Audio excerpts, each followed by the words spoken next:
I'm not hearing that from here, right? Or maybe I'm hearing that from there. We'll know. We'll get to hide off him. Do it again, do it again. See if we hear it.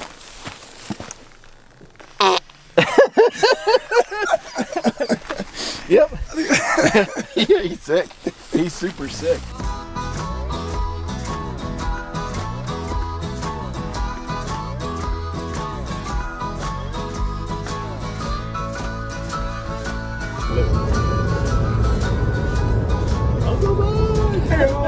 Hello. What's up, y'all? Back in New Mexico, 2021 antelope hunt. It is August 14th. Bud and I just pulled up onto the property. Got everything settled with the landowner. If you remember the hunt from last year, this is a particular tag where I can only hunt on the landowner's place. I can't hunt any BLM. That's how this landowner tag works. I got the trusty Uncle Bud with me today. Hello. Uncle Bud.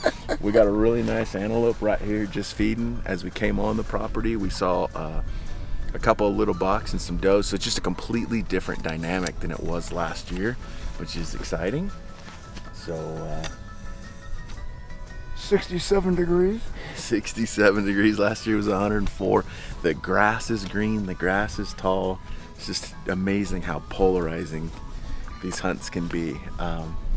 I would have told you last year I'm not gonna do it again, and then if the tags came up, I was the sucker. I was gonna do it. So we're gonna give this antelope a really good look, because catching them on us is so hard because it's really checkerboarded. You probably should take advantage of those opportunities when they come. So we're gonna kick it around, and I have to openly admit, that's the best goat I've ever looked at personally.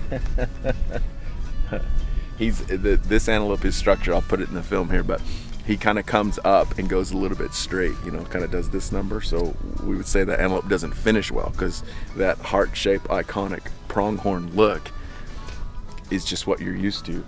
So they look really tall when they're like that. But an antelope this tall with good hooks is just as long as an antelope this tall with no hooks. So we're just gonna hunt around. Thanks for watching.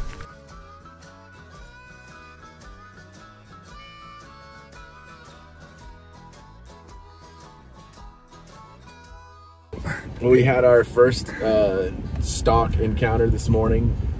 Same story. We're playing the boundary lines, and we're playing very, very, very above board always. And this fence that's right here to my right separates the BLM versus the private, and we found a few antelope in here. One is just absolutely exceptional. He just eased onto us, and we were using some cattle between us, and we finally got to a point where we could shoot, but it was between cows, and both of us were just like, it's against everything that we've ever been taught and believe in. And so we just passed, the buffer grew, and we spooked them. But what we're doing right now is learning their behavior. So they're back on the public land, we're back on the private, and we're gonna move off this and see where they wanna go. Where are they gonna favor? We're learning their habits so we can be better hunters. There's two antelope in here that are exceptional. One is a great, big, beautiful, heart-shaped, heavy antelope. I'll show you right now. And the other is a big, flat, wide guy. And it's just so exciting. It's amazing Pretty cool. The antelope in this region and what they put out is just fantastic. So, go ahead. I got it. Hello. Seen any ghosts lately? Got it. Y'all, we pushed those antelope back and forth in these two pastures all morning long. Part of me wonders if this ruling is good for the antelope or bad for the antelope. But the truth is, it doesn't matter what I think. The rules are the rules.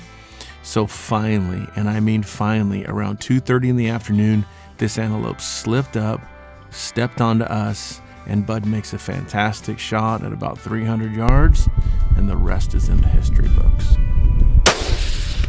That'll work. What do you think of that one, Uncle Bud? Oh my.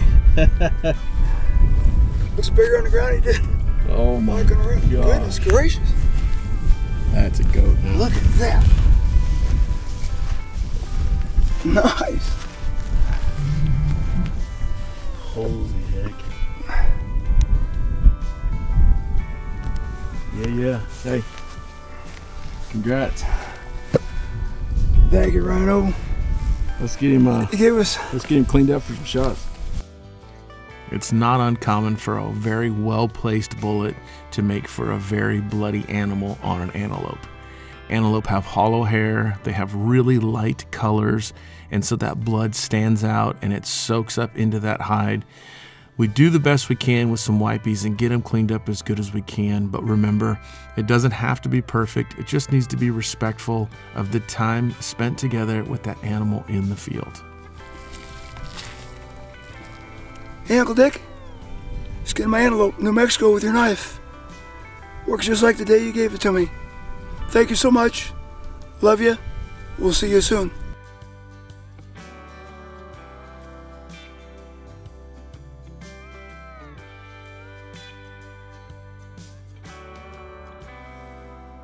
Day 2 here in New Mexico. It's about 9 o'clock in the morning, which is early for these antelope. We're looking at a really nice buck here, about 210 yards, that's on the boundary. But we're just not ready to pull the trigger yet. Just had a nice conversation with the game warden. Made sure we were up to date on all of our rules and regs and the questions. You saw Bud's giant yesterday. Go Bud. Got lucky. Ain't nothing lucky about it, but we're gonna try and get it done by midday today, and thanks for hanging in there. We got a limit of flies. Oh yeah, it's much hotter today. The rain is kind of dissipated, and these antelope are just now starting to get on their feet. They're really traveling, looking for does at this point, and so we're gonna take a little inventory. 9 o'clock this morning, we're 15 degrees warmer than yesterday morning. Mm-hmm. That's quite a bit. Yeah, it's starting to get swampy.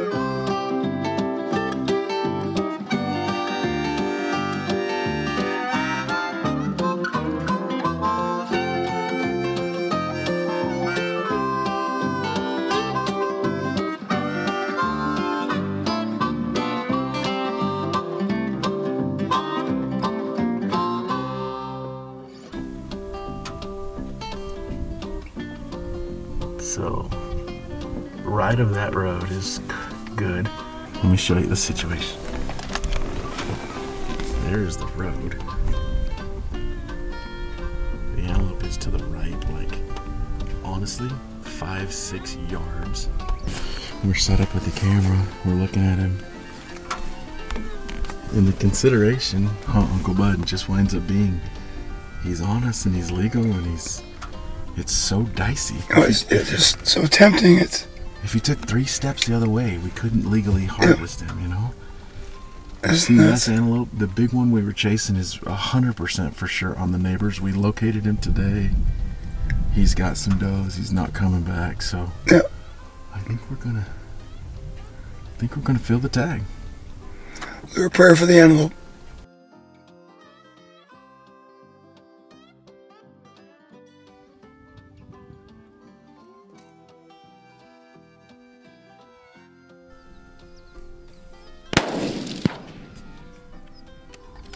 Good shot, Rhino. Thanks. I missed him on that first shot. I couldn't tell. Yeah, I think I missed him. Good job, Rhino. Hey, thanks a bunch. Oops. New Mexico. Yeah. Wrapped up. Shaking around like crazy. Yeah, man. It's crazy. I walked out there and I was no big deal, and he got up and I was like, oh, it might happen. I think I airballed the first shot. I couldn't tell. I think I did. Shoot, he's only like 170 yards. I kneeled down there and I was centered off to I was trying to focus on the camera so much I wouldn't really. All right. Done deal. Let's go get him. What you got there, Rhino? Goat? The pretty son of a gun. Look, he's got like a little micro uppercutter thing. Look at that. Uppercut. Uppercut. He's beautiful. Beautiful cape. Yeah, I can't believe that good, nice that cape is. Hey, if you've never missed, put a comment below so we can all pick on you. We can all call you a liar. They're all beautiful, but man, look at that. How nice that is. I'm gonna do that paperwork before I do it. Bud and I got that antelope all wrapped up, took pictures, and then we drove into this old barn and just set up the camera and recorded ourselves kind of recapping the hunt. This is just an abbreviated version of that. I thought you might enjoy. Well, I always, it's a policy of mine to throw a warning shot. And I did, and he. We already stood up. I don't know why you're. Anyway. I wanted him to know my intentions. Kind of like blowing a whistle. I could just shoot one over his back. Oh, I got to suck in because the wind's hitting my shirt. Is that what it is? Yeah, suck in. There we go. Too many blueberry muffins. Yeah. I had somebody make a comment not too long ago. Why do you guys always show 4 o'clock in the morning at the gas station and you stopped here and you got this? And that's so much a part of the adventure. Yep. If we were just to beam over to this land and shoot and go home, it would just be completely different. And the anticipation and the packing and the prepping and the looking at maps, it's just what we all geek out on. It's just what makes the anticipation go so much higher. Bud made the example, he couldn't sleep the night before. It was like Christmas morning. And I said, yeah, it's like Christmas morning and you got to drive 14 hours to get to the Christmas tree. Get that damn tree. It's the same thing. In that Christmas tree, anticipating that gift, maybe one you want, maybe one you don't want, but you're going to like it anyway. It's fantastic. Except we eat 90% of our toys. Yeah. But life is short. You only get so much time to spend it with the people you love. So if there's a obstacle like money or access or any of that stuff, dig deep and find a way to make it happen. Because you're missing something if you're not. Yeah, you are. It doesn't have to be animal this big. It can be animal this big. It's the same. It's all identical. There's no difference. Thank you for watching the famous Uncle Bud. Yeah. Not famous in any way. This is a famous guy. Right on. Love you, buddy. Love you too. Thanks. Thanks for everything. Okay, y'all, you know the drill. Please remove your hat. I'd like to close in prayer. Lord, thank you for these very special hunts. Thank you for the great state of New Mexico, generous landowners, and the abundance of pronghorn antelope. Because of these things, we are able to create and share these fantastic memories. And it's in your name we pray.